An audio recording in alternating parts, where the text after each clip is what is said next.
Pasok, pasok, pasok. Diyan na si Franco, mga kalapatids. Kamo! Ang aga, ang aga, ang aga. Ala! Anak ng titing, ano nangyari sa paa mo? Ba't nagkaroon ng simento?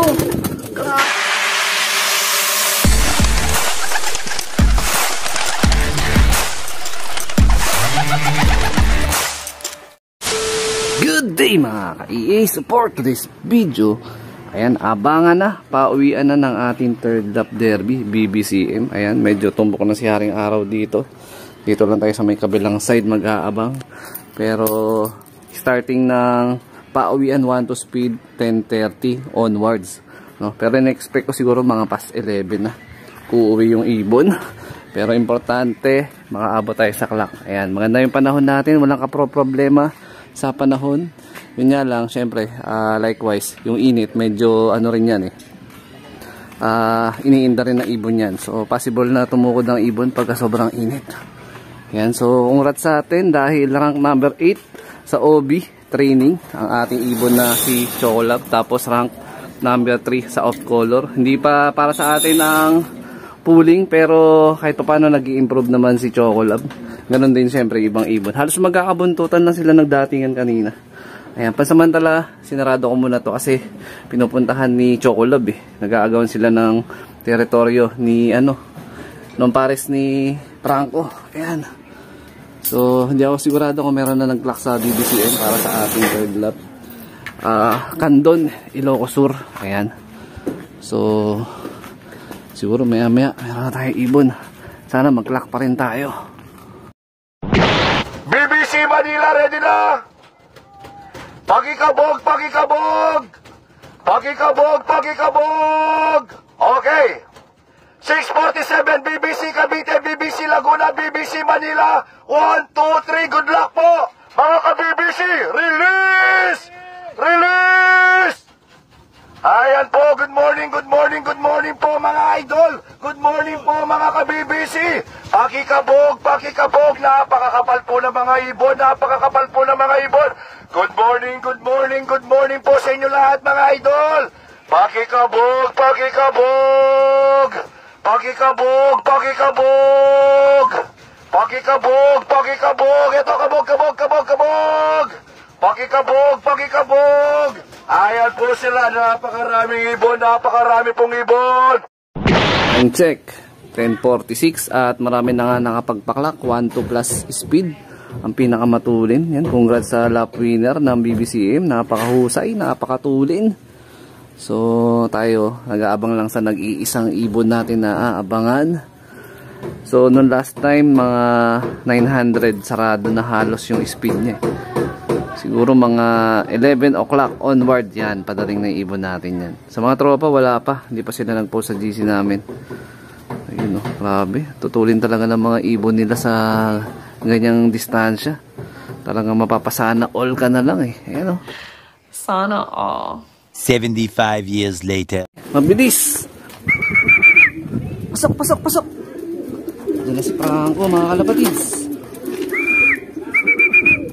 Pasok, pasok! Nag-improve na speed ni Franco. Bilis! Pasok! Pasok! Ay, ayaw pa pumasok. Pasok na. Ang alaka, pinahirapan mo pa ako. Ang aga mo!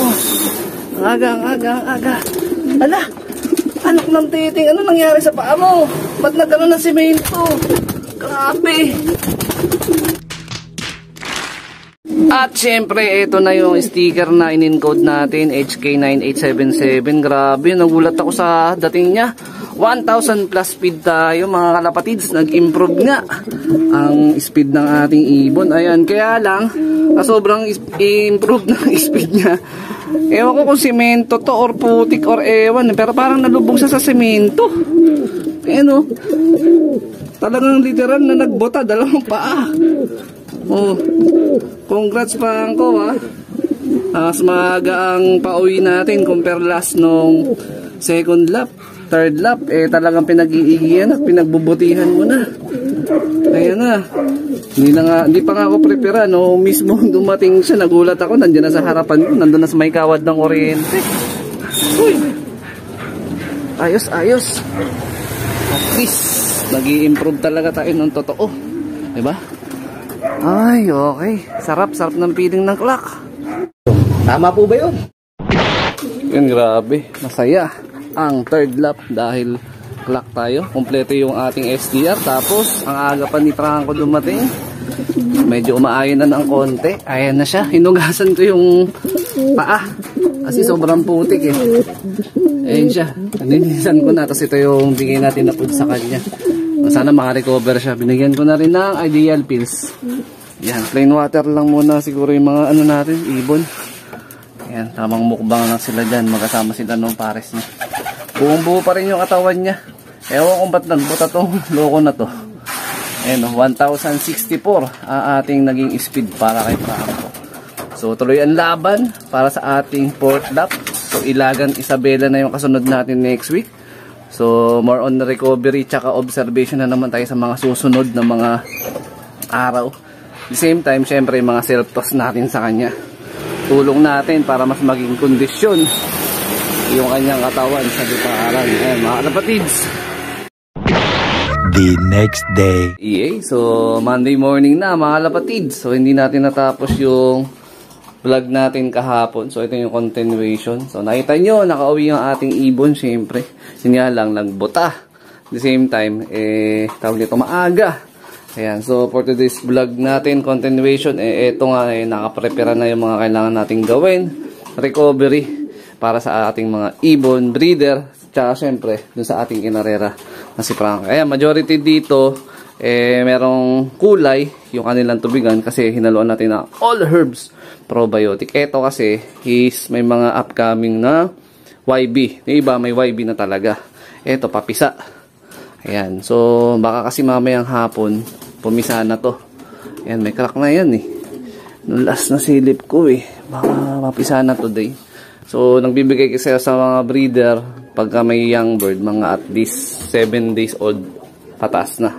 Ayan, ito baka bukas o sa isang araw. Ayan, bibigyan ko na rin sila ng mga all herbs probiotic. Ayan, di pa nagsusubo masyado eh. Ayan, di ko pa nasingsingan. Lagyan ko singsingan ngayon. Ayan, shoutout nga pala dun sa nag-acquire nung isa. Tapos yung isa sa akin, panlaban natin sa North or Summer. Ito, meron din. Ito, bagong pisa. Ayan, ito yung pinakahuli natin or latest pala na bagong papisa. Dito yung dalawang breederan natin dito. Ayan, yung mga Javier later line natin. Yan, mga producer na natin ng so, nasa critical condition na nga rin yung patuka. Ayan o. Nawala sa isip ko kahapon. Medyo intense yung abangan kahapon. So for today's video, ito silipin na natin yung naging kondisyon ng ating ibon na si Franco. Ayan. Pati dito, may all herbs probiotic din yan eh. Kahapon, plain water lang ako sa kanya. Pero nagbigay ako ng dalawang ideal pills agad. Pag-uwi niya. Tapos yung pills na binibigay ko sa kanya, yung stag crumble. Ayan, speaking of, ayan na pala siya. O ayan, pansinin nyo, buo na agad yung katawan niyan. Paghipo ko kanina, nung naglinis kasi ko, nobserban ko yung dumi niya, tsaka yung katawan niya. Goods na agad. Ayan, yung droppings niya, ayan, sa ilalim. Ayan, pasintabi na lang sa kumakain. So, pero under recovery, tsaka observation pa rin natin siya. So, hindi tayo pwedeng magpakakumpiyansa agad na okay na agad yung katawan niya. Kasi nga, tumukod siya. No? So, may possibility na mayroon siyang bakteryang na intake. Diba? Sa itsura pa lang ng paa niya eh. Diba? Kung susumahin, hindi mo alam kung sanwari siya uminom ng mga pagkakataon na yun na tumukod siya. Ayan. So, recovery day natin, Monday, Tuesday. So, hindi tayo magpaparonda. Observation natin, syempre, Monday, Tuesday pa din. Ayan. So, more on tayo. Tutok sa ibon pag Monday to Tuesday kasi nandyan naglalabasan yung mga possible sakit. Pagka organic muna tayo, okay? Pag wala pinakitang mali etong si Franco, hindi tayo magbibigay ng antibiotic. Pero pag may konting siya, parang medyo kakaiba, alam na antibiotic na yun. Pero syempre mild antibiotic lang. Meron akong ginagamit na nilalagay ko sa kapsula, yung Tito S na hinahaluan ko ng Betracin Gold. Yun, pwedeng ring gamitin yun sa sa may one eye cold, sa may adeno. Yun na yung ginagamit ko recent. No, hindi na ako bumibili nung talagang mabibigat na antibiotic yung mamahalin.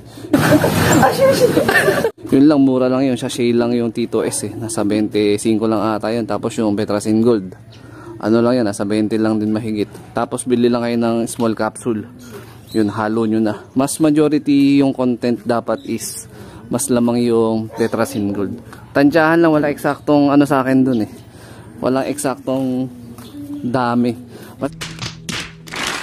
Basta tinatansya ko lang. Yan, susunod gawa natin ng content. Ito yung bibigyan natin na Olabs Probiotic dito sa Flyers pagkatapos nila kumain. Ayan. So, feeds naman nila, ito sa umaga, yung Stag Developer, tapos yung Flyer Mix lang naman sa hapon. Ayan, magkaibang ano yan eh, magkaibang session. Kumbaga morning feeds, afternoon, tsaka hapon na feeds. Ayan, yan lang naman ginagamit natin.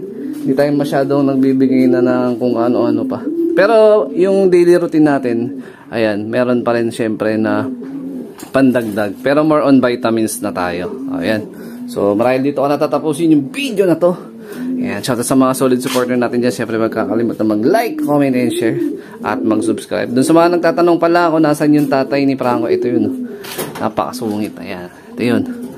Ayan, yung stop bandit. Ito yung tatay ni Franco. Ayan. Ingat mga kalapatids. Keep safe. God bless. Ayan.